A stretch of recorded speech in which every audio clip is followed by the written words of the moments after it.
Welcome back to Rochester Living with Mark Siwiec and Corey James Moran, brought to you by Elysian Homes by Mark Siwiec and Associates. This is episode 198. Mark, how are you? I'm great, bud. How you? Look, seersucker. Look at that. Isn't that great? You know why? Why? Because it's 80-some degrees outside. There we go. It is. It might be 80-some degrees in this room, actually. If I start sweating, I'm a sweater, so I know. apologies. I've got to call Robert and get some air conditioning up. Yeah, here, let's do that. We can do that for sure. Okay, great. Apologies to our guest, Berkeley Brean, the chief investigative reporter for News 10 NBC. Berkeley, thank you for joining us. Thank you, Corey. He actually stepped from a furnace, ran up a cliff, I believe, and raced through the searing hot temperatures out there in order to make it here. So thanks very much. Yeah. And dude, you're looking good. Like I would be covered in sweat. You're looking really well. I just glad the drive from where I was to here was long enough where the AC is there you go. creating icicles in the car, and it brought my body temperature. Does down, anybody else do this? fine. Like you're running to like that really great appointment, and you just like turn on the air conditioning, full blast at you, and you do this. No. While driving, is that safe? It's not really safe. Yeah. Like when you got to dry off, you got to dry. No, you're both. No, okay. I've never. You know what? Again, can we edit that out? nope. in Keep post? it. We're keeping it. We're definitely keeping that. Why are you looking at me like that? Let's get to our market update. You ready? Is that your attempt to extricate me from? me saving you. Yeah. All right, Yes. Thank you. All right. Let's go. We've seen a little bit of a jump in listings, and this is kind of interesting because we recorded last week on a Friday, right? So we're recording on a Wednesday again. Typically, the most listings come out Wednesday, Thursday. We talked about. So I'm expecting more, but we were at 447 last week. We're up to 464 right now already. Okay. Do we push to 500? Could it happen? There's something going on in the month of June that is very, very interesting. I'm wondering whether or not we've moved far enough away from Liberation Day. Whether or not this whole notion of the president being taco, and chickening out. I think that people are just. I think they're becoming inured to and numb to that which is emanating from the White House, and so they could be. I mean, our brokerage. What is today? The third or the fourth of the month? Fourth, yeah. Yeah, we've already done $4 million in sales. There we go. It's just it's pretty remarkable. So something is changing. But then we definitely need to talk. Well, do you want to do interest rates, or do you want to talk a little bit about some of what we were chatting about in the blog? Let's chat about it. Let me get the rest of the numbers really quick great. first. That's right. Yeah. Six County region, we're up as well, 833. That's up from 807 last week. This could also be properties lingering too, which we'll get to in a second here, Yep. because the number for pending and under contract is down. Okay. Again, typically you see that after Memorial Day or whatever, we see a bit of a lull. Now we're not coming off of a holiday, so it should be back up, but we're not really seeing that. Monroe County, we're down to 1163. That's down from 1172 last week. In the 6 County region, we're at 1660, and that's just a shade up from 1657. Okay. Yeah. And you're noticing that I think. There is a market change in the way that buyers are behaving when it comes to listings. So I contend that there are still a lot of buyers out there who are still very, very interested in purchasing. I mean, I had 40 people through. Did you really? My listing in Farmington. Between the open house and the private showings, we had 40 people through. And we had 11 offers on it. Okay. Unique property, though, so it does bring people out of the woodwork. Okay. I mean, all right, so that's a great way to start this conversation. Meanwhile, I've got a property in Pittsburgh that's spectacular. If you're 60, 70 years old, it's exactly what you need. It's in really, really, really great condition. First floor master, priced appropriately, priced $25,000 below the house that sold across the street, exact same square footage, exact same condition. Okay, yeah. That house across the street sold with multiple offers about a month ago. Ours, we put it on the market for sale. And we had a showing on Friday. We had a showing on Sunday. We had a few people walk through the open house, and thankfully we got an offer. They walked away. Oh, jeez. We had to get a second offer, and this agent took 9 hours to get back to us yesterday to get a signature. So we're actually Do we want to name names? No, No, we'll talk not yet. offline. Wait till attorney approvals are in. Yeah. Well, actually, no. He might be in a bidding war today because he didn't get his signatures in a timely manner. I tried warning him, but when you're not responding to your text messages for 9 hours. So anyway, so to contrast what went on with your listing and what went on with mine, another very, very quick story, which I think really even better encapsulates what's happening here. We list this spectacular property out in Penfield. We get almost identical. We get a showing on Friday. We get a showing on Sunday. We're all flipping out because just around the corner, it's a house sold with 6 offers not more than a month ago. The open house, 5 people walk through. We're like, are you kidding me? Thankfully, on Monday, the house was so spectacular, we ended up selling it with 5 offers, $160,000 over asking. Okay. That's a big hit rate for the something's walkthrough. going on. So as I say in the blog, and the blog will be printed and published in the RBJ this coming Friday. It'll be emailed to you if you're on the mailing list. I think that we are reverting back to a way that real estate was conducted in the past, meaning that you shouldn't necessarily expect that on the Monday after your property has been listed for sale, you're going to get 6 offers and sell at $85,000 over asking. You may not. But there's a mercurial nature about the market right now that I find interesting and a bit disturbing. Yeah, it's definitely a shift. I mean, would you also say that the buyers that are left right now are obviously the most serious? Oh, yeah. I mean, we're kind of cutting away. You know, when you said that last property, you had, 8 people through total, and you had 5 offers? Yeah, right. That's a huge hit rate. I mean, we talk about numbers, right? Typically, you get about 25% of the traffic through that actually writes on the property. So that's way above what the average is. Yeah, these, and again, your analysis is spot on. The people who are looking right now are serious. They want to buy. Yep. But there's a corollary to all this also. If you are a buyer, if you're a buyer and you've been looking for a while and you're tired of finding yourself in bidding wars, tired of being beat out, you're tired of having to pay $85,000 over asking, now's your time. Now is the time because there isn't as much traffic. There's some great product out there. Go ahead and start looking again because you're not going to be up against as many offers. And yes, interest rates are near to 7%. Yeah, we can jump to that now. Actually, but the interest rates are near to 7%. They're currently what? 6.96. It's down from 6.97 last week. Okay, so and then you refinance. At some point in time when it is that interest rates go down. Is that going to happen? Berkeley, we've only been saying that for the past 5 years. Oh my God! Eventually. All right. So anyway, it's definitely some interesting stuff going on out there. Yeah. Just one real quick point too. Advice for sellers. You mentioned the open house. I think they're becoming more and more and more important because again, we need to have every avenue to get as many bodies through as possible when the numbers are down. Open houses were very much to me a vestige of the way that real estate was conducted in days gone by. So brokers open. We still get clients who want us to conduct brokers open.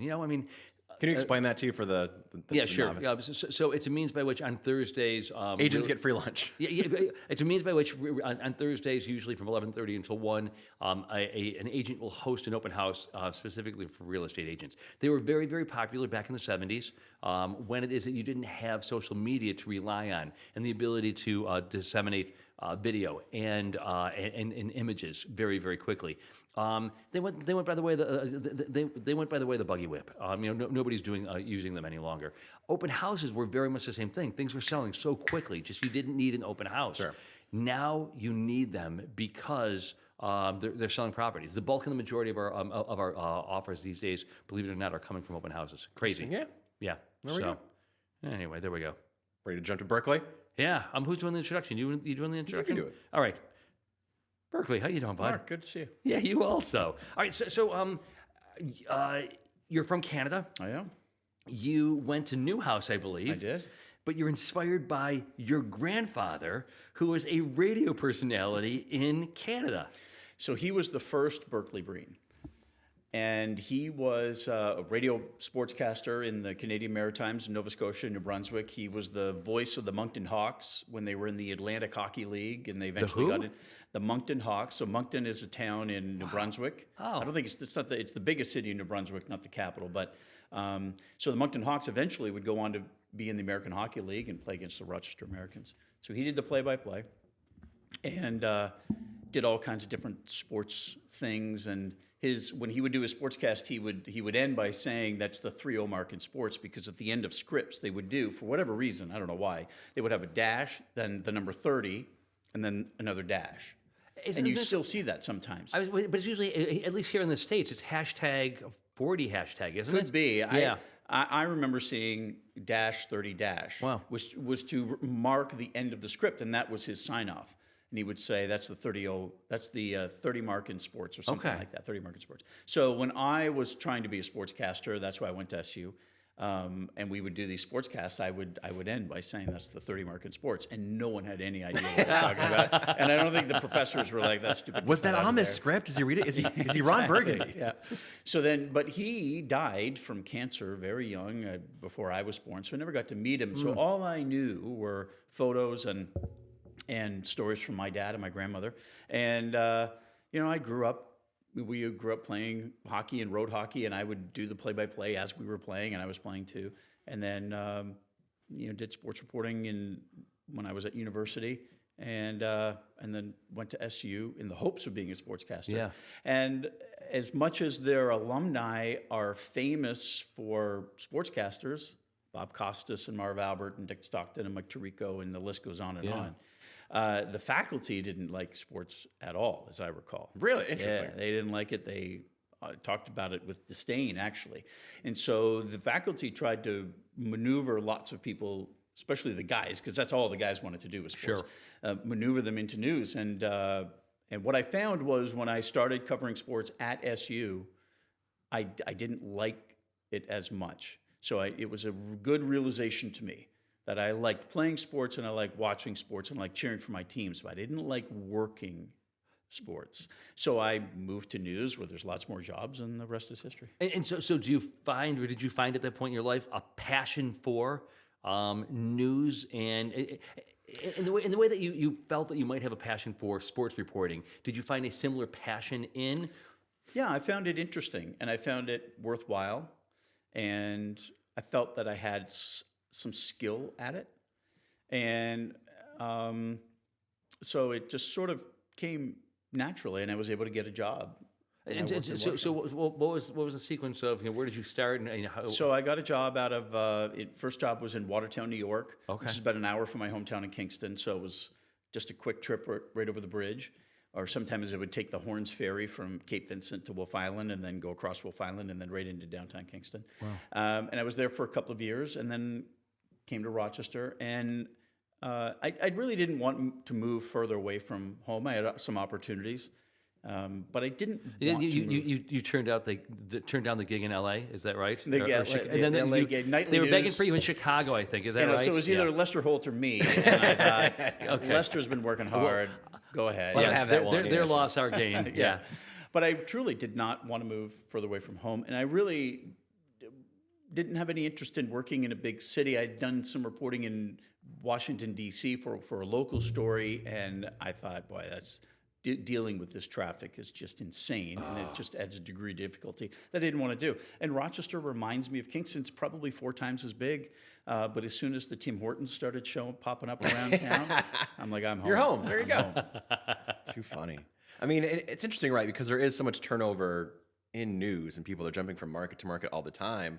But specifically for a position like yours, building those relationships is a really important piece of it.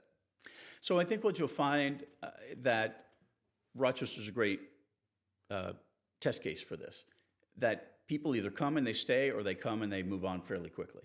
And I think that's what's happened in Rochester. And we had a fairly big departure of a lot of experienced people in the last 5 years. But typically that's what happens here. And so I came and I stayed, but people that came just before me or just after me, they went on. And they probably, frankly, is the ones that I can think of, just moved closer to home. So if they grew up in New England, they were trying to get a job in Hartford or Boston or Portland or something like that. If they were from down south, they tried to go back down south. I think everybody tries to revert back to close to where they grew up. And that's why I didn't want to move any further away. And then you just get established, and you like the community. And so I decided to stay. So do you think there's greater churn and turmoil in news reporters here in Rochester, or school superintendents? Just Well, a thought, just a I mean, curiosity. the latter is a million times harder. I mean, So people there's been criticisms of how quickly those superintendents get turned over, and they do happen quickly. But I would say, and this is just my observation, that 2 years as a superintendent at the Rochester City School District is the equivalent of 10 years. It is 2 years. Brighton. It is Yeah. 2 years, and you're. I mean, I know most of the elected officials in town. I know most of the business leaders. I know a lot of people. I gave up years ago on trying to remember the name of the school superintendent because I know damn well that the local union, the blank. school union, is going to push them out of office or their appointment within 18 to 24 months. So I don't. I mean, do you know the name of the local school superintendent? Yeah, right. Is it still the guy that came from Chili, right? Or no? No, he's gone too. he went to Churchville Child. Oh, okay, got it. Carmine Peluso. He was a longtime teacher Okay. and principal in the city school district, and then became assistant superintendent, and then became the superintendent, sort of like homegrown guy. And then he was in it for 18 months to 2 years and goes to Churchville Chili. I don't think people should scoff at how truly difficult that job is. It's probably one of the toughest jobs around.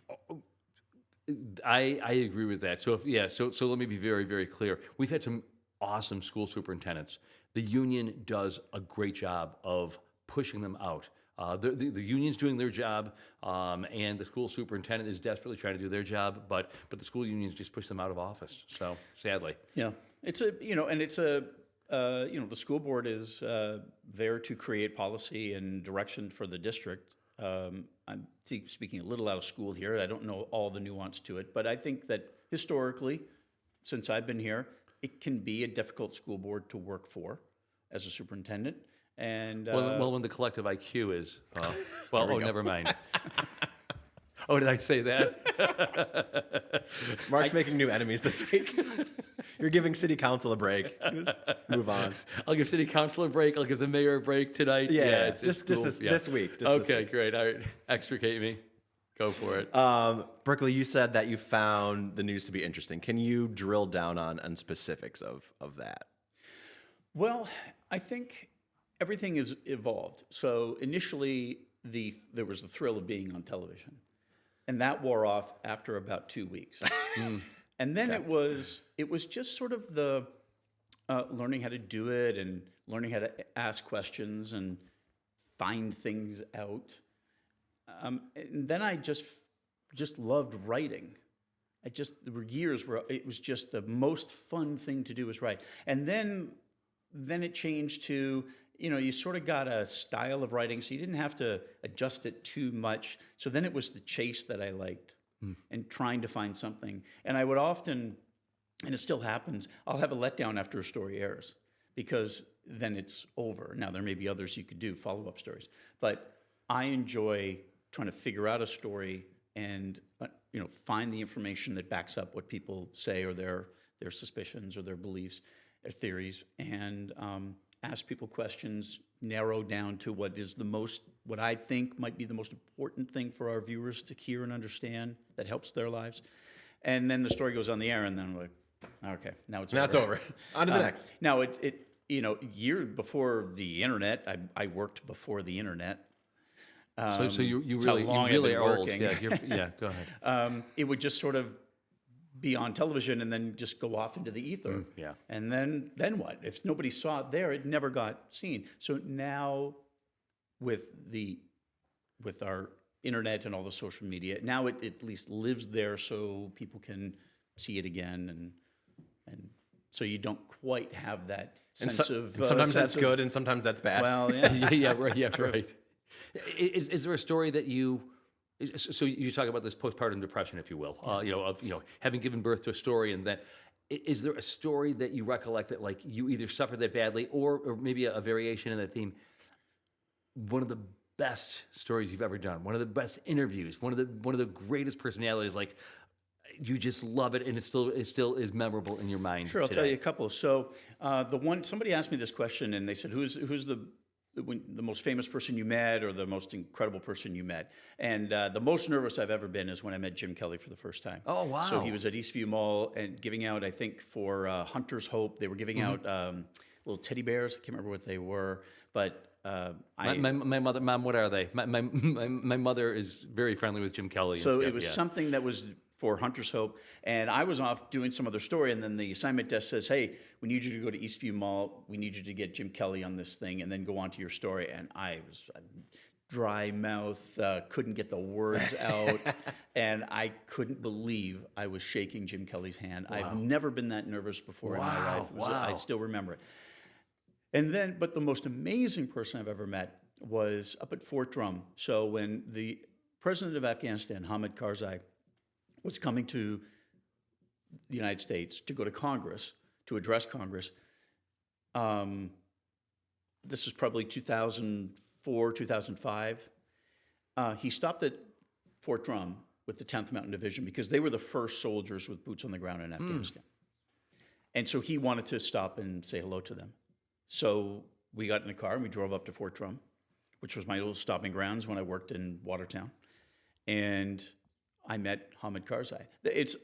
I've covered presidents when they've come. I've never seen security like that before. I can recall it was a day like today, only a little bit hotter. So 95 degrees, and you're outside. There's no shade on post at all. And I'm standing there sweltering, and my hands are in my pocket, and an MP comes up to me and he says, "Get your hands out of your pocket." Oh. I mean, I was a security threat. I was a security threat. Nobody was to have hands in their pockets. We had to show up hours before, take everything we have, put it into some room, and just would get, the dogs would go around and sniff everything. And then we could come back and set up. But anyway, to cut to the chase, we're behind this rope, velvet rope, and here comes Hamid Karzai with his traditional Afghan wardrobe on. Yeah. And he comes up to me and he just big old smile, "Hey, nice to meet you," and I introduced myself. And I couldn't believe that I was shaking the hands of the president, or I think it was the president of Afghanistan, who 5 days earlier had an assassination attempt on his life. A couple quick other little stories. And pardon me, that's fascinating. That's crazy. And it really speaks to like the genetic makeup, the DNA of some of these. You don't become president of the United States. Let's just choose that. And I mean, there's an aura that or goes a quarterback. Right. Well, there's an aura that goes to that person, and it could have been John Smith, the president of Afghanistan, and it still would have been amazing. But there was something about him that I recall: the look in his eyes, the smile, his handshake, the fact that people had been trying to kill him 5 days earlier, and now he's here on post at Fort Drum, that I just couldn't get over. And now he's shaking my hand. Yeah. The leader of the country that our country liberated, I guess, at the time anyway, and at least expelled as best they could the people who were harboring Al Qaeda. So that all these things together just made it an amazing moment. I do think that. Can I tell a quick fast ferry story? Of course. Oh, yeah. Remember that? Please, absolutely. So you're talking about stories that come to mind. How long have you been in town? I arrived just after 9/11, as a matter of fact. So I interviewed September 9th of 2021. I think it was a Friday. Wow. 10, 11, no, 8th, 7th, 8th, whatever it was. September And I was supposed to was get a back Tuesday, to the news director the next week. And, Tuesday comes, and the attack happens. And so that cut off all our communications. Sure. But eventually, I think towards the end of that week, maybe a week later, so that Friday, maybe it was early the next week, we hooked up again, and I said, "Okay, I'll do it. I'll take the job." And we had to work out some visa stuff because I was a Canadian citizen. So we had to work some stuff out, but I arrived on October 7th, and I worked for a couple of weeks, and then I remember this all-staff meeting at the station. I mean, television stations had gone, a week maybe, without showing a single commercial. Dumping all commercials. Wow. And I didn't know that. Yeah. It might have been longer than that. It might have been longer than that, frankly. And so I can't even imagine the financial toll that had on our station, which was family owned and a family in Minneapolis. And the general manager said, "Look, here's what's happened. We went weeks without running a commercial. So we're going to have to make some hard changes here. And it may involve some staff changes. And I remember thinking like, oh my goodness, I just signed Perfect a timing. lease. Yeah. I've been like, last in, first out. That's the way I was looking at it. So, but they kept me around. Wow. All right. So, and I interrupted you because I asked you. So you were going to tell us. So you asked me about stories that come to mind. So the one that comes to mind was the Fast Ferry sort of became a little bit of a joke and an albatross around my neck. And so on the one hand, it was an incredible project, incredible story for me to tell. They sent me to Australia to cover to cover the Western Australia, to cover the final test run of the boat, which it failed, by the way. I should have taken that more seriously. Whoops. Yeah, the engines didn't work. And then we tracked it across. I'm sorry. Are engines important when in ferry propulsion? Apparently, yeah. Yeah, okay. Apparently, Yeah, thanks. to be fast. Yep. Maybe they just should have called it the ferry or something. But so we covered it. It skirted a cyclone in the Indian Ocean. Okay, red flag number 2.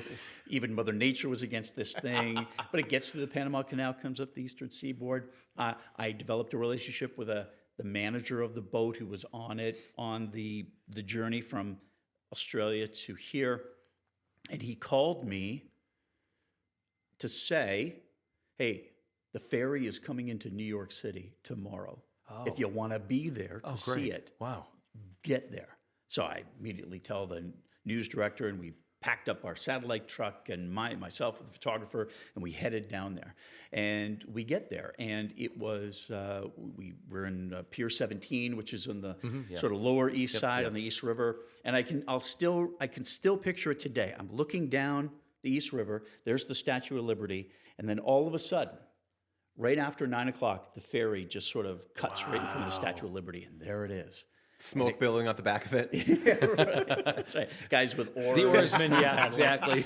So it comes up the East River. Now, if you're familiar with Pier 17, it's a building that goes out into the river. It's about the length of a football field. So the only place, because of the weight of our satellite truck and the fish markets on the other side, we had to be on the south side of the building. So the boat comes up and it disappears past the pier. And we end our live. We cut into Regis and Kathy Lee, I think it was at that time.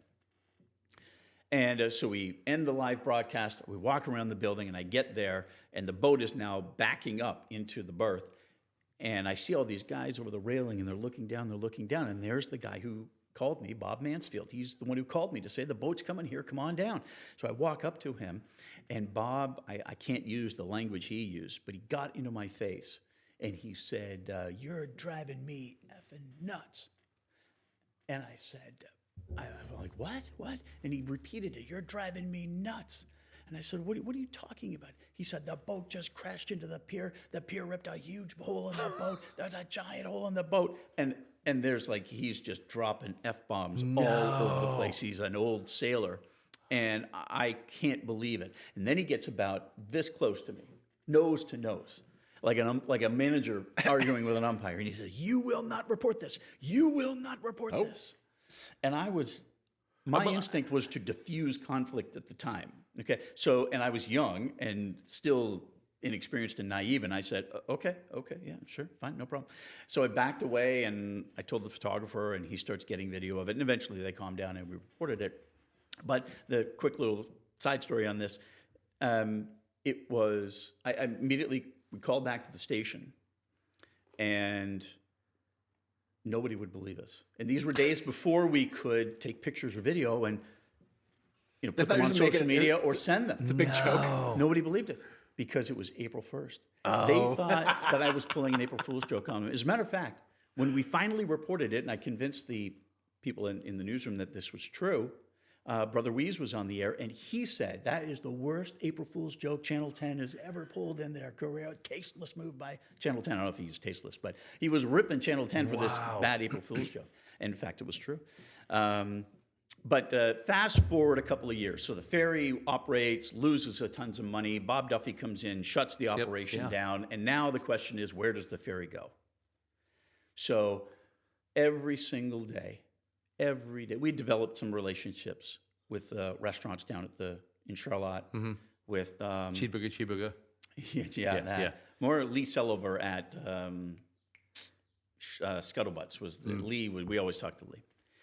And then because it was a foreign flagship, there had to be a pilot on it. so we had a good relationship with pilots in Cape Vincent.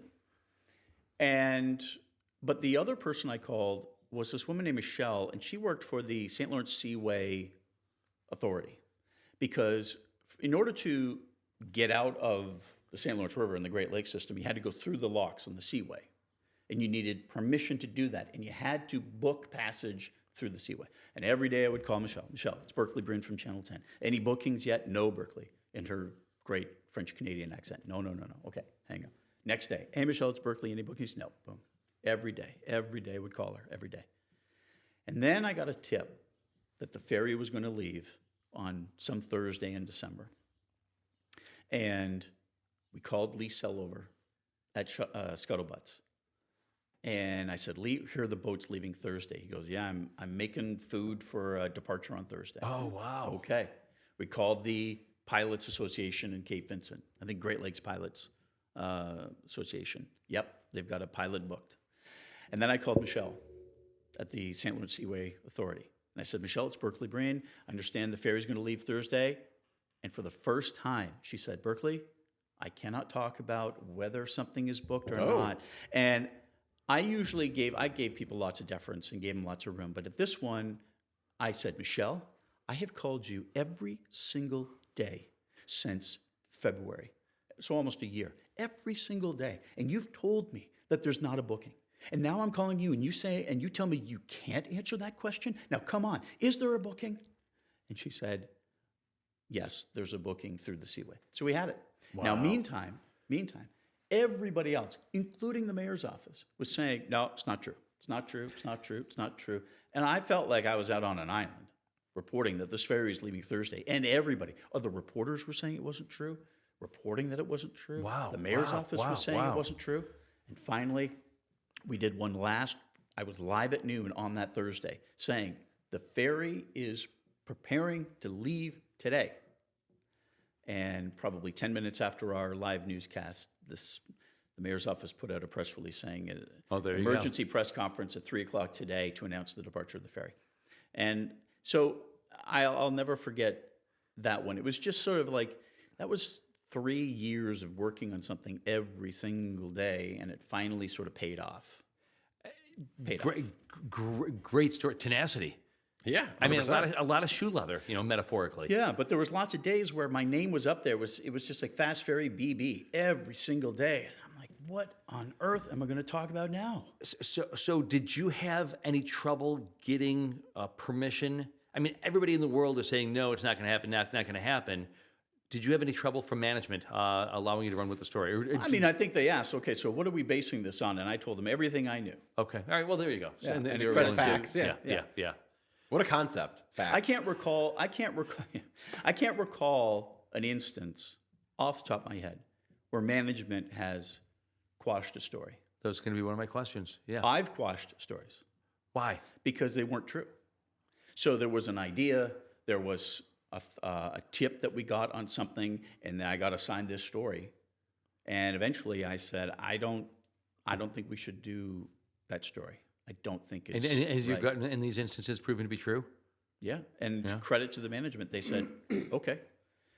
But it still was my problem because I still had to do something for the newscast that night. So I'm like, Can't well, just now what do I shrug do? your shoulders. Back to So you. that was their answer. I'm like, okay, well, if you don't think it's right, let's not do it. But what else you got? Was their follow-up And question. then you go and grab little I- Burke, your son, and Do some interview with him. yeah, Yeah. he's dribbling a basketball or something. Going back really quick, where is the fast ferry now? Last I heard, it had sank in Venezuela. No, it's floating in Venezuela. Okay, so good. All right, it's back up. It got sold to a German or a Dutch, Belgian company maybe, and it was running between Tangiers and Gibraltar. Does that sound right? Okay. So right at the tip, Okay, well, there you right go. at the tip of the Mediterranean. Okay. And then I think from there, I think it went back up maybe around Denmark, Sweden, Denmark. And then I think it was the Venezuelan president, Maduro.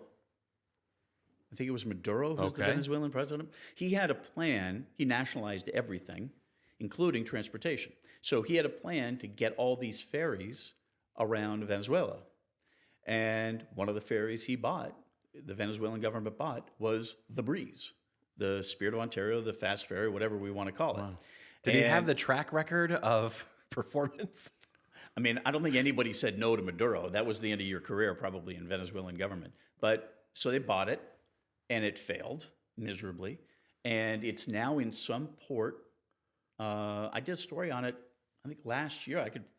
I'm sure I know I tweeted it. And I did a Google search on this port, and I just zoomed in, and I found it because you can recognize it because it had this sort of bright orange floor on the back. It was like a non-slip floor, so if people went outside, they wouldn't slip and get blown around.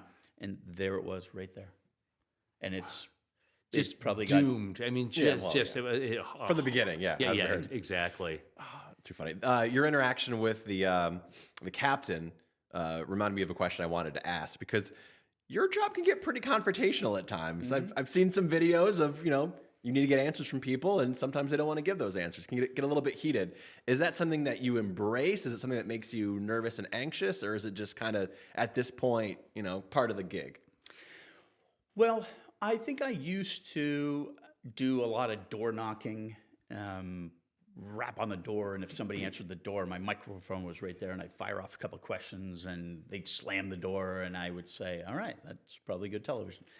There was a couple of instances where we would have had information, and we just walked right up to a public official and just started peppering questions on this thing. So I don't know whether it's because I got older or because I just didn't want to get typecast, or I Maybe didn't norms like had some of the... changed? What's that? Norms had changed, perhaps? Yeah, norms. Yeah, maybe. Honestly, I think I just got a little bit older and a little bit more, I don't know, more mature, maybe. Sanguine, yeah.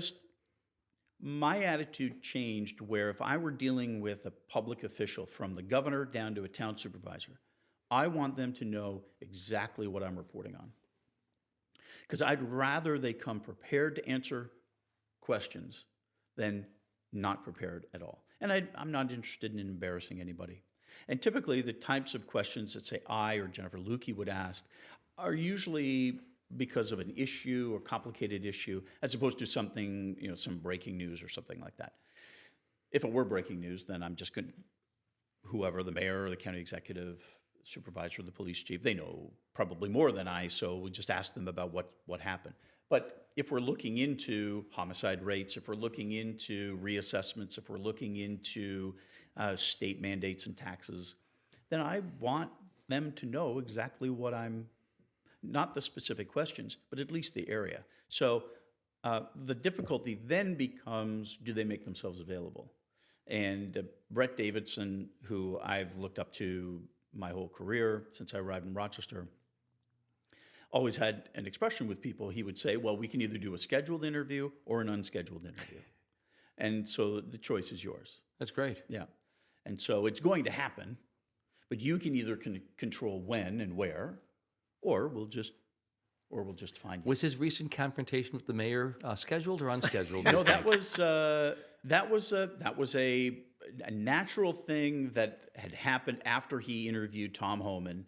And can you tee all this up? I mean, for those who might not know what we're talking about. Sure. So after the incident in March, where federal agents from Homeland Security and ICE tried to detain 3 men from Guatemala, and they wouldn't get out of the van, is the story.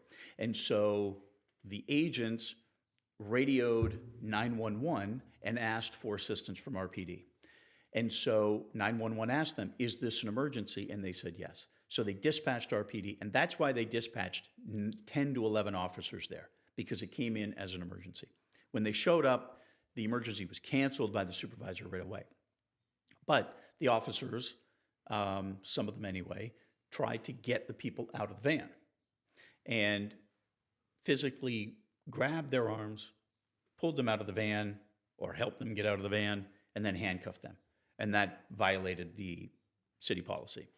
So as a result, that led to a news conference with the mayor and the police chief, where, frankly, the chief was more upset, I think, at the federal agents for standing back and letting the RPD officers, giving them this space where they did this, almost out of instinct, really. And they were upset that it happened in the first place. So then, with the anger that came from that news conference, prompted a visit from Tom Homan the borders are to the Locust Club, the police union. And so we knew that was going to happen. And Ian Holman had expressed public support for the RPD. So Brett called his office and got an interview with Holman. And we ran that on, I think, on a Monday or Tuesday. The very next day, the mayor was at an event, and Brett went to go talk to him to say, what do you think about what Holman said? And Holman made some comments about the RPD and probably about sanctuary cities. I don't recall exactly. And I think the mayor was just said some regrettable things about Brett, about his character, that were totally false. I mean, totally false. That was fake news. And so that's what happened. But, you know, I try to work with the mayor's office as best I can. I don't surprise him. By the way, neither did Brett. He was open. He's like, hey, I want to talk about Holman after this event. So he didn't. So he the didn't mayor spring should it have on been him either. prepared. Yeah. He didn't spring him, as far as I know. That's my understanding. Yeah. And it should not have come as a surprise to anybody. That was the a biggest national story. It was the biggest story in the Yeah. community at the time. Yeah. So that's what happened. Our camera was rolling, and we did the story. Uncharacteristic of the mayor, honestly.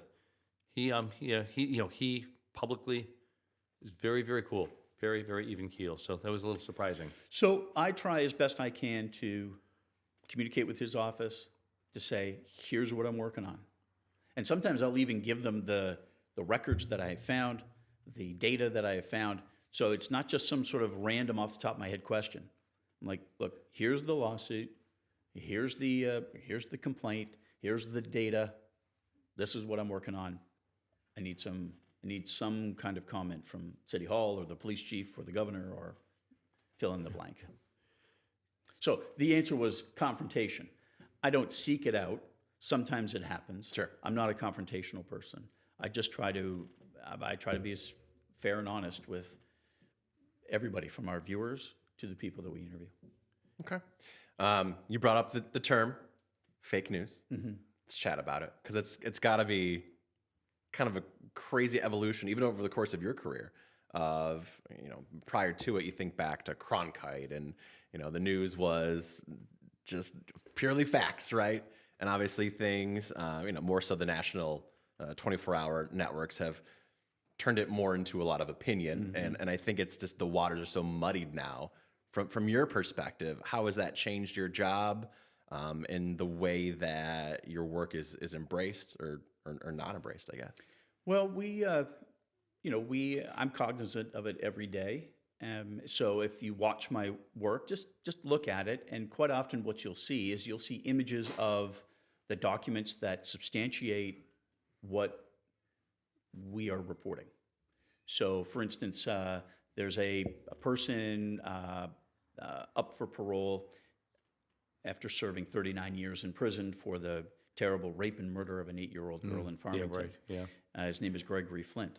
So the concern was, is this guy going to get paroled? Well, what we found was a parole report, the latest one they've published in 2022, that showed 41% of all the murderers who had a parole hearing in 2022 got paroled.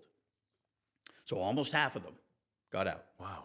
So it would be one thing for me to say that nearly half of the people, murderers who wanted parole, got it in 2022. But when you look at the story, what you'll see is you'll actually see the parole report, and you'll see murderers 2022, the number of murderers who had a hearing, and the number who got out, and the percentage. So that I try to do that to fend off sort of almost like this. It's almost like a default setting for people now, I think, that whatever they see on the news may be true. It might be true. I was asked by a high school student in a project recently about fake news. That was the topic of her report, and she asked me, how do you stop fake news from getting into your newsroom or onto your broadcasts? And my answer to her was, it's never gotten onto there. Now, we've made mistakes that we correct, but fake news is different than a mistake or an error. Sure, yeah. Or reporting something that's factually wrong.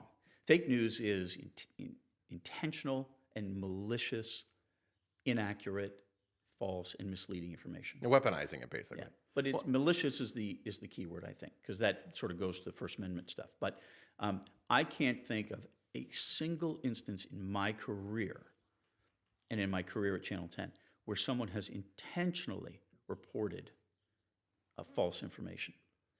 Mistakes are going to happen. Mistakes happen in every profession, and it just so happens that in television it goes on television.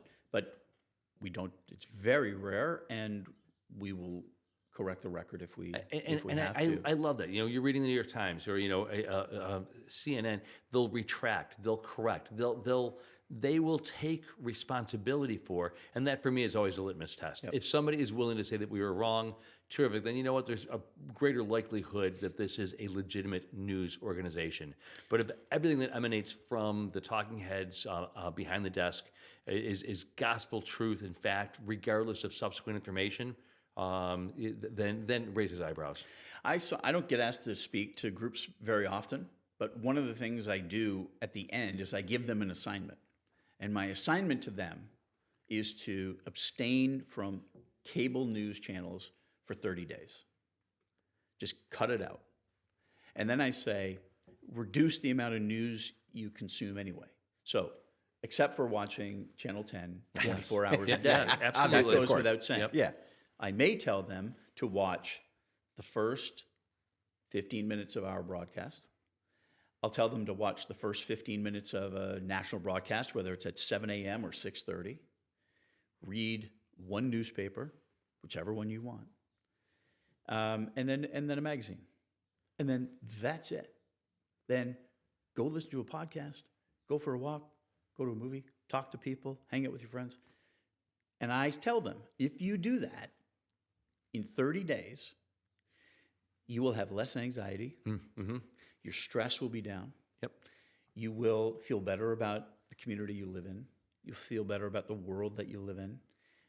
Not to say that it's Xanadu, but you're going to feel better. And I try to help people understand that what they're watching from, 6 o'clock in the evening till 11 o'clock at night on any of those cable news channels is a business model. It's entertainment. It's entertainment that is trying to create conflict and anxiety and fear, and it is no good. Now, if something is breaking, if something's happening, absolutely go. They're fully equipped and skilled to do that. But as soon as that's over, that should be the end of your watching. One of the best things that I've done for my personal mental well-being is to delete about 6 months ago my Twitter account. Yeah.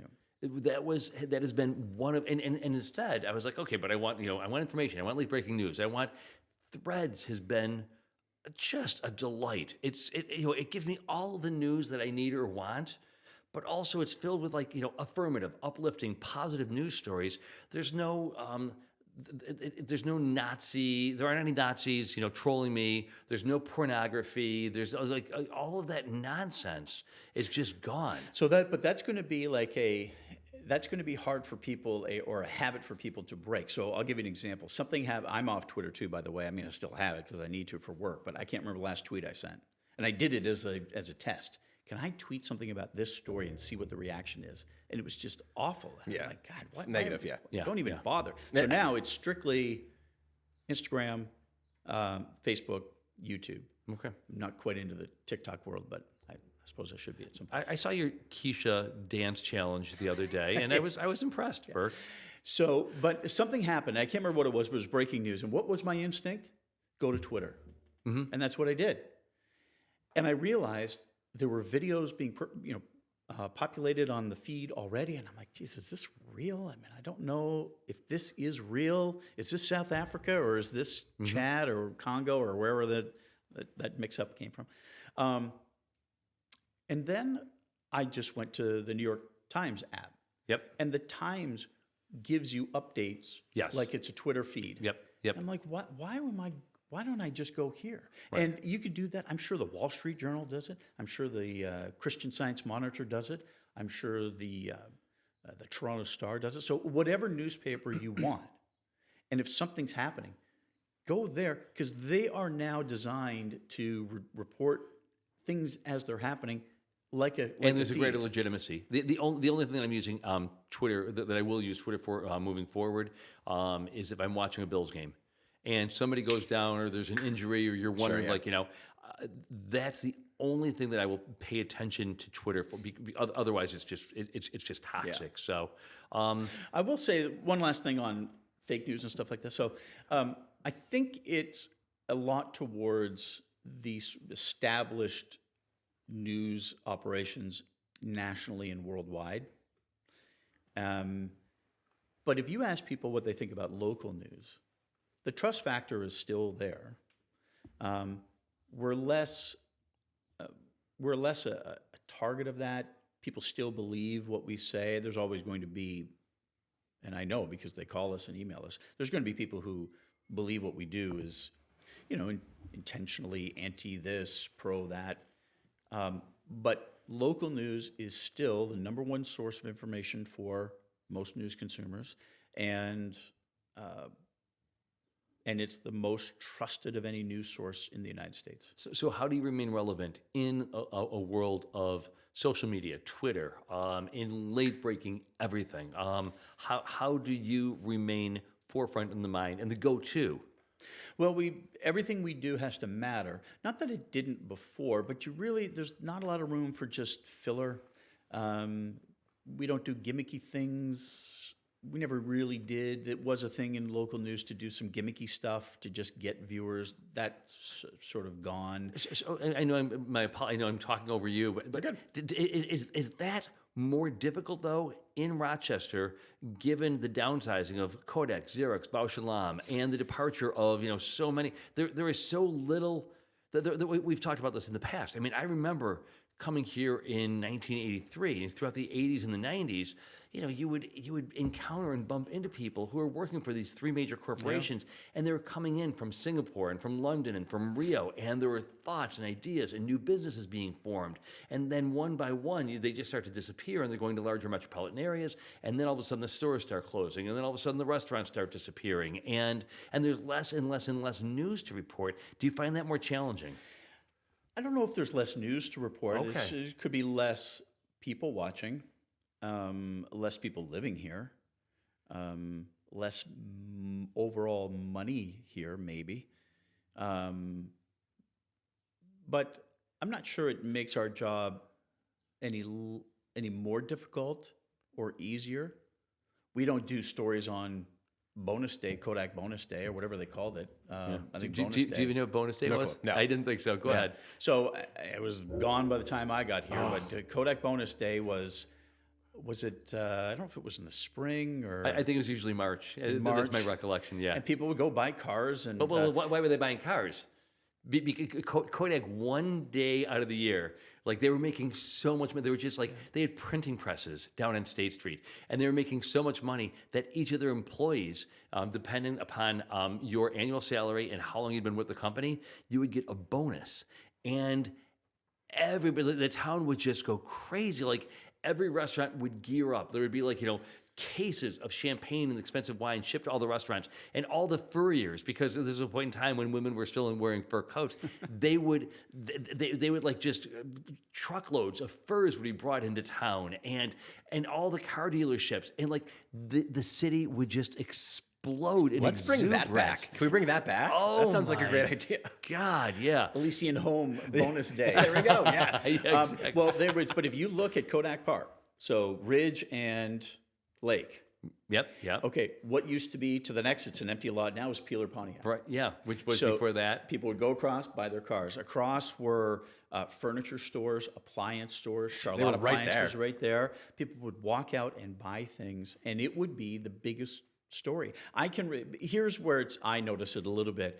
For me to get to the Hall of Justice, we park behind the Blue Cross Arena at the War Memorial. So we're right on Court Street there, so we park right on the side. And we have to cross exchange to get into the Hall of Justice. Now, when I started, you could never cross on a red light. Couldn't do it for your own safety. You had to wait for its green light. Now, you could cross anytime you want. Yeah, right. Now, you should wait for the walk sign. Okay, that's what I'm advocating. Wait for the green light and the walk sign, which I do all the time. Obviously. However, Great, here's your what merit badge, what yeah. I think is If you that could, I you could could make it. probably cross right You could now make it, yeah, you definitely and be safe. So I notice some decrease in traffic, but look, every empire in this world has had a rise and a fall and a comeback sometimes. Every city has had rises and falls and comebacks. And so Rochester is, I don't know where it is in that graph. Is it plateaued? Is it coming up? I can't track it. I'm not sure who could track it. Mark? You could probably track it. I don't think it's going, I don't think it's like that. I think it's like that. I think Maybe like that. No. No, like that? Name, and I say this with kindness, I ask you as a friend, name 5 major corporations or 5 interesting corporations, or count how many cranes are you seeing in the sky currently, dotting our skyline. They're all building homes and living spaces. That's what the cranes are building. Not enough. Not enough. We're Well, shy right, 18,000 units. I mean, Yeah. so I mean, I love Rochester. We say this, every other week it seems. I love Rochester. I believe in Rochester. I will never leave this community. This community is a community filled with great people. Sadly and unfortunately, Kodak, Xerox, Bausch and Lomb, they've all taken off, and there's been nothing. And it's we had Jamie Saunders from the United Way a few months ago. They used to easily just raise $30 million every year. They raised $18 million this past year. Now They had to cut the people that they had funded for For- yeah, yes, for yeah, many, exactly. many years. They just didn't have the money. so all of these, I mean, if we are a community that is, continuing to grow and to expand, where are the new restaurants? Where are the new department stores? The new stores in general? I mean, yes, of course, we're all on Amazon, but on and on. I just think there are too many metrics, too many. So I think that this is going to be. I read a magazine called The Week, and it's a compilation of Yeah, all sure, this stuff. And on the side, they used to have a little thing. It was boring but important. Boring but important. So I always read it, and I was bored, but I knew what I was reading was important. Okay. I think people who watch this podcast should pay attention on Medicaid and Medicaid funding. And not because it protects grandmothers and grandfathers who are in nursing homes and pays their way for thousands and thousands of grandparents in nursing homes or people who need rehabilitation. And not because it provides care to people who don't have health insurance. But it is a massive part of the budget for URMC, which is the largest employer. And if Medicaid gets cut, that is a huge problem for our number one employer in town. And it's not to say, I'm sure there will be some criticism of that saying, well, we shouldn't be, the income of our number one employer shouldn't be based on taxpayer money. Well, whether it should or not, it's a Right. reality. So I guess under boring but important, pay attention to what happens to Medicaid. It's hard, it's hard for a local reporter like me to do stories on that, but I think that's I think it's a big thing coming up for our community and lots of communities. Thank you Buffalo, thank you so much for bringing this up. I think it's enormous. 70 million Americans are slated to lose their Medicaid funding as a result of this big, beautiful bill. And that's not going to only impact the individual. It's going to impact, as you're suggesting, the University of Rochester and Highland Hospital. It's going to, Rochester Regional Health. And we are so dependent in this community. I mean, yes, the economics of our community and the financial well-being of our community, but when you drill down and you're looking at the micro and you're looking at the individual, the grandmothers that you referenced a moment ago, it's tragic. What's fascinating from my perspective is what happens in light of the fact that Elon set aside his ketamine for a few days and decided that he was going to step up to the plate and call out the president and the members of Congress for this $3.34 trillion budget deficit they're planning on creating. You get rid of that $3.3 or $4 trillion deficit by doing the right thing in terms of tax cuts, and then you're going to reinstate the funding for these 70 million Americans. So it's going to be fascinating from my perspective to see whether or not Elon is going to have any impact. And my gut tells me that there are any number of U.S. senators on the Republican side of the aisle who are interested in making sure that this thing doesn't pass. And they're probably this very moment picking up the phone, calling Elon and saying, listen, you give me $50 million, you fund my next re-election, I will make sure that I'm voting. And it only takes a couple of votes in order to vote this thing down. So I guess I would only say just read about it. If you see a story on Medicaid, read about it, because you're right. I mean, the most important things is that grandparents in nursing homes get to stay there, and people who don't have a health insurance can get that insurance, and the hospital will get some return on the money that they spent. It's probably maybe 50 cents on the dollar that the hospital spends to provide that care. Those are the important things. But in terms of the largest employers in our community, URMC and Rochester Regional, I mean, these Medicaid cuts are huge. Imagine an equivalent cut to Kodak and Xerox 30 years ago. Like they were banned from using film or something like that. I mean, that would sort of be the way I think about it. So boring but important. So that's what I try to read about. Do you want to prognosticate what's going to happen with this bill? I don't know. Now I don't know. I'm trying to get my head around, what happens at City Council and the RPD in Monroe County. I read as much as I can on it. So I'll let the New York Times and the Wall Street Journal and the Washington Post cover that stuff. Where do you want to take us, Bud? Let's see. I got a million more questions. I know. But Yep. yeah. Want to fire away? I've got one last one, but all right. I spend the first hour and a half of my morning, like it's one of the best parts of my day, reading. I just wake up in the morning and I love to read. What do you read? What do you have to read every day? What are your whether it's pure entertainment or whether it's your subscription to People magazine or well, I'll tell you what I do. So hitting. my morning is making breakfast for Little Burke and great. lunch, and my own breakfast and lunch. I brown bag it, and trying to get the dog walked and trying to drive him to school. So my mornings are pretty jammed. Okay. So what I tend to do is I listen to more podcasts. Oh, great. What podcasts? There we go. I love this. I love Dan Patrick. He's going to retire soon. So I would encourage, if you haven't started listening to his show, and it's a sports show, but it's a little pop culture too. I learned more about reporting from him in the way to ask questions than anybody else. Wow. So him and Howard Stern. So if you listen to my stories and I will record myself asking questions. That is based on listening to Dan Patrick and Howard Stern. Are you going to grow out your hair? I wish I could. I can see with curly shoulder length locks. But they were I listened to them, I figured out how they were doing it, and that's where my. So those are your two go-to. You listen to those two podcasts. In terms of learning how to ask questions. Oh, okay. That's great. I don't listen to Stern anymore. Short questions. Stern was always he had this way to make people feel comfortable. He does, and he sort of like he wants to get to some place, and he'll ask about it, and they'll be like, I'm not talking about that. So he'll go off to this, he'll ask about this, he'll ask about this, he'll ask about this, and then he'll come right back, and they're like, Howard, I'm not talking about this. Okay, so he asks about this, he asks about this, he asks about this, and he comes right back to it. So tell us more, and if you would, about the mayor's press conference with your buddy Brett. Is that how Stern does it? After an hour, people will finally answer it. Now, Dan Patrick, on the other hand, he does his homework, he knows what he's talking about, and he'll just ask simple questions and does not include his opinion and does not answer the question. He just asks a question and forces people to answer it. So I listen to those two. I like history, so I listen to The Rest is History, which is a UK podcast. Great stuff there.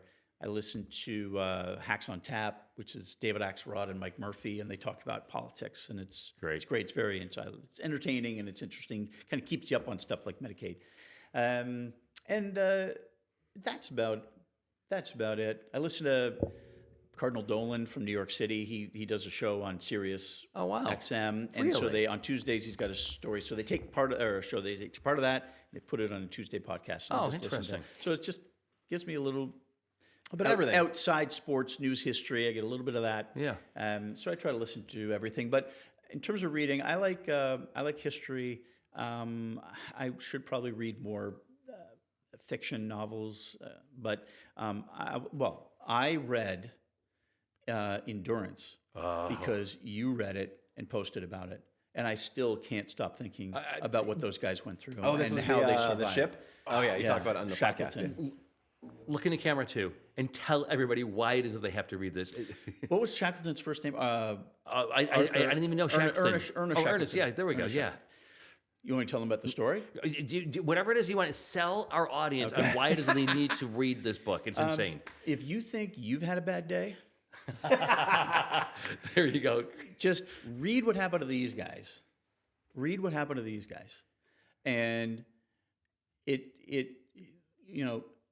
when you are looking for leadership and what natural leaders do, read about what Ernest Shackleton did to keep his men from killing each other or dying. And I'm not from potentially eating each other. Eating each other. Literally, yes. And he led an expedition. They finally got on land. Yes. Finally got on land. Got to, I don't know, can't remember what island it was. They traversed this island. He and two or three others. I think you need to back up because most people don't know what the Endurance is. So. Okay, so it was a ship. So Shackleton was this explorer, and he sort of kept. I mean, that's what he did. Being home was insignificant to him. His family was insignificant. He had to be doing something. Yep. So he was losing a little bit. Like he wasn't the first to the South Pole. He wasn't the first here. So he had to come up with something. So what he was going to do is he was going to be the first to traverse on foot Antarctica. On foot, yes. On foot. Excuse me. And so they try to do this in 1914. And their ship gets caught in an ice floe, and eventually, it's not the first time it's happened, but they wait for the wind to change, and the ice breaks up, and they keep going. The forces of nature kept this ship packed in ice, and eventually the ice crushed it. I mean, like it's a trash compactor. Like you would crush a paper cup or something like that. And so they had to live on this ice floe, and eventually the ice sort of took them up north to the tip of Antarctica, or the land that was up there, St. George's Island or whatever it was called. And they got onto their boats that you wouldn't take out onto Lake Ontario. No. They were that small. 18 feet long. Yeah, and they get across, and they end up at this place, and then they got to get to another island. So he takes these guys, gets to another island, because they know there's a whaling station there. And they get to this island. I can't remember what it's called. But they went over, climbed like sheer mountains, climbed down sheer mountains. Another one, go across this snow-barren island. And they get to the whaling station. And they did it they had real, mountaineers, explorers, or whatever you want to call them, with real equipment to try to do the same thing, and they can barely do it in the time that Shackleton did. It's astonishing, and it's amazing. But along the way, like these are guys who are having to kill 20-some dogs because there was no food for dogs. They were literally drinking seal blood. They were eating walrus blubber to stay alive.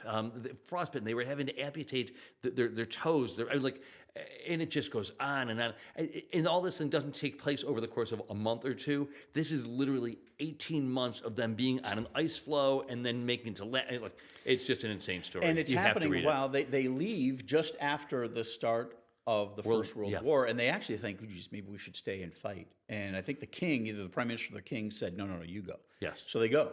And I think when they finally get rescued by some guy from Chile or Argentina, one of them. I think it was Argentina. Yeah. And they say, how'd the war end? And everybody thought it was going to be over in a couple of months. And the answer was, are you kidding me? It's awful. It's still going on. It's terrible. Millions of people have died. It's the worst thing ever. And what I thought was interesting is when they eventually went home to England, they had a hero's welcome. But at that time in England, heroes were the ones who died in the Somme, in France in those trenches.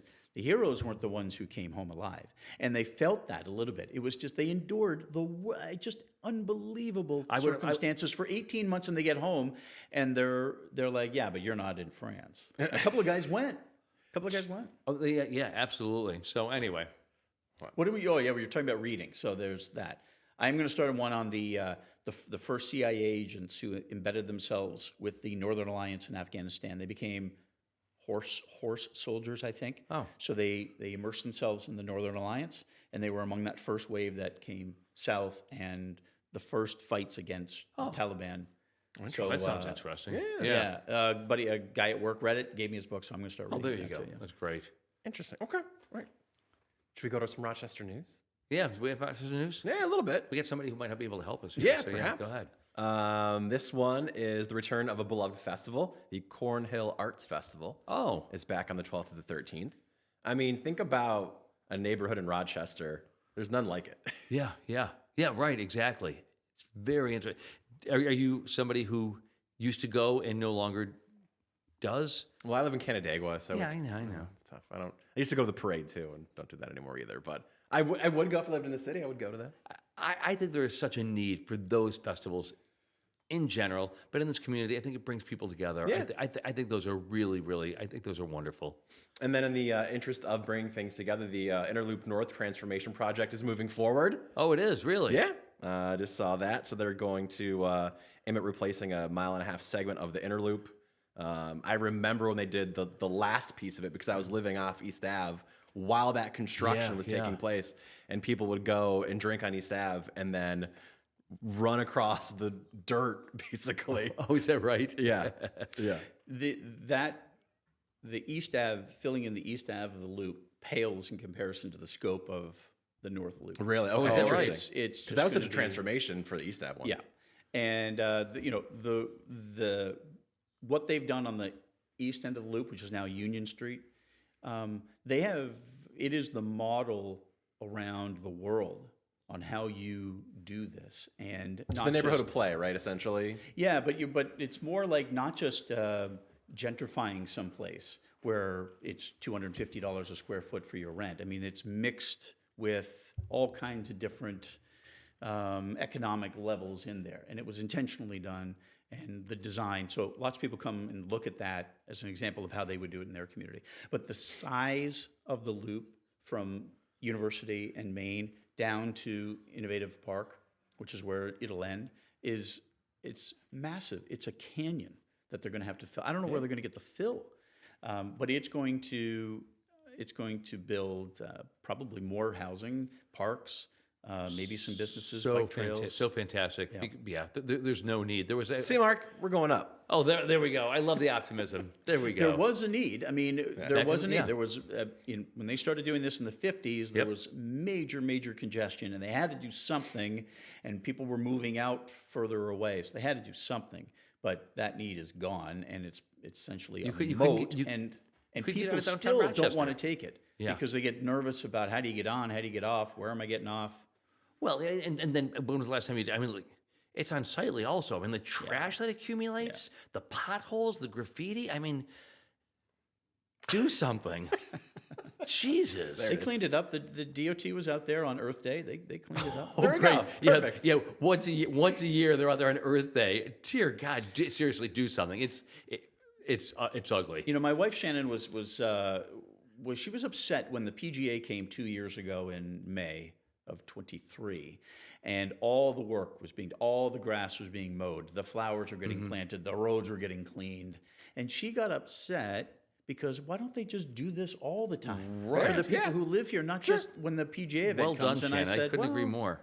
I said, well, I mean, That would cause effort. you clean your house when your guests come over. So, so it's just like that. So that's why you always have somebody over at your house once a month. Your house will always be clean. There you go. Yeah. Anything pop culture, Mark, you want to touch on? I'm no new shows this week. Thank God. Didn't like my recommendations last week? I very little in terms of pop culture, only because the sun's out. Right, exactly. And we finally emerged from our cocoon, and we're enjoying time out in the backyard. And until it rains in 2 days. Is it going to rain in 2 days? It has rained or snowed every Saturday since January 1st, with one exception, which was Mother's Day. Is that right? And I think it almost rained on Mother's Day. Perfect. Wow. Every day, every Saturday, rain or snow this year. Just awful. But summer's here. I'm focusing on, Getting positive. Yeah, there you go. Yeah. I might was be a thinking, little late to this game on pop culture, but I came across Welcome to Wrexham. Oh yeah. Okay. Yeah. that? Wrexham, is it? Is it Wrexham? Or, yeah, okay. So it's yeah. Ryan Reynolds Yep. and Rob McElhenney bought this lowly, wayward soccer club in Wales. Yep. And it's incredible. Okay. It's there we go. incredible. And It's so well done. It is well done, and they eventually turn the team around. Yes, they do. Some Ted Lasso Faster vibes. than Definitely some Ted Lasso vibes, at least for me. Yeah. Were they able to? I mean, I'm a little biased here, but I think they might have been able to turn the team around simply as a result of Ryan Reynolds and his celebrity. I mean, do you agree? Well, I It plays think they threw some money at it, but you've got in that sport, you've got to have money. That's and not that's how only you get money, but players. his celebrity, like all of a sudden people start coming back Sure. because, like, oh my God, if Ryan Sure. Reynolds is gonna, so. Yeah, but if your name's on a sign, that house is going to sell. Oh, well, there we I go. mean- Thank you. See, this is why we bring these guests in. Ryan Reynolds also just Another Canadian, by the way. It's good. There we go. yeah, there we go. Ryan, he just is part of a coalition of celebrities and others, hedge funds, et cetera, who are buying another club, but in South America. I can't quite remember the name. Really? Yeah. So Well, it's if you watch, it's entertaining. It's not. The language is such that and it's not kid friendly. Mm-hmm. I wish they wouldn't. Wish they wouldn't have it like that, so the kids could watch it, because I think they would love it. But it is an astonishing turnaround. It's unbelievable, and there's so many great characters that you will fall in love well, with. he's just like, I mean, that guy is funny. Yeah. That guy is real. That guy is really Ryan funny. Reynolds, yeah. Oh, yeah. But the guy who's really impressive is Rob McElhenney, who was on Always Sunny in Philadelphia. Right, So yeah. I'd Oh, never watched. I didn't know the guy, and now I kind of Well, there you go. There you go. He sort of comes across as I mean, Reynolds he's Deadpool, so he's a superstar. All this kind of McElhenney is just a regular guy. So I kind of prefer him. I mean, honestly, I'd have dinner with him and what's her name? She's like Blake Lively. Blake. Oh my God. And they hang out with Taylor and Travis. I mean, like, that's like, This is a personal invitation. Say it to the camera. I'm looking for my invite. Instead, you Ryan. get me. And on that, Yeah. Well, thank you for your time. very welcome. And sharing your opinions. Certainly appreciate it. And thank you for everything you do for the community as well. Thank you. is now the time that I can take off this disrobe I and take off know. this jacket. It's I'm what sweltering. I feel like I'm ready to practice yoga or something. Like Yeah. it's that hot in here. Yeah. Well, thanks for watching. Thanks for listening. Talk to you again next time.